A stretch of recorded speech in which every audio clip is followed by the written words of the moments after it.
Hi everyone, my name is Luchio Activa. This video about is milk preparation. The material that we needed to is milk formula, bottle series bottle, water for cooling, sanitizer, pre-boiled water. But before that, we need to sanitize first our hand.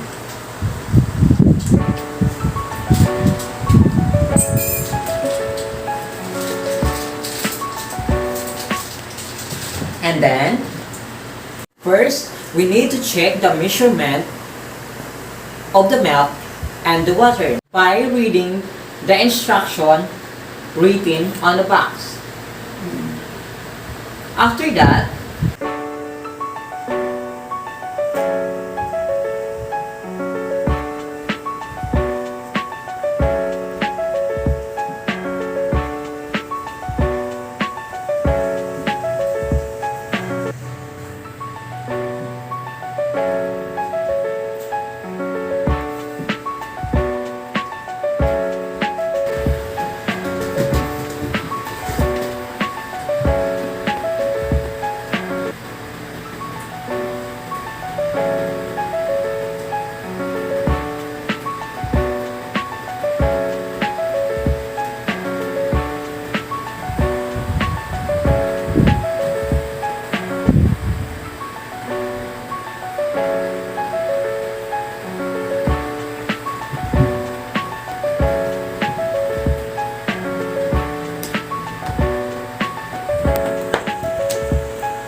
shake well.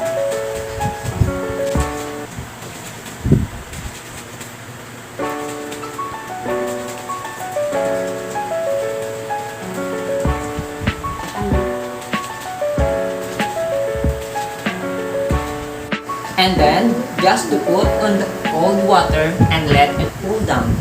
To check the temperature, drop a few drops of the milk on the wrist. That's the ideal to check the temperature to feed a baby. It's time to feed a baby. Make sure the baby is the upright position. The head is higher than the leg to avoid overfeeding and choking. Put the nipples on the baby's sleeve and glide it in.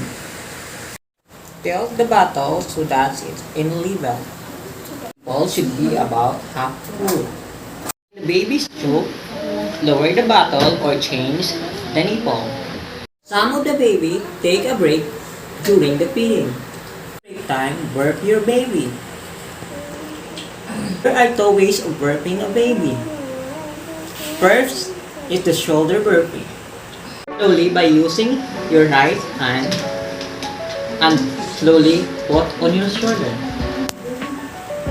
Just slowly tap on the back on the baby until it burps. Another way of burping a baby.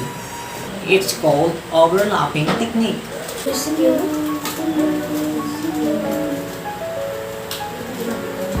And then, put on the jaw of the baby. Put your right hand on the back of the baby to make a burp.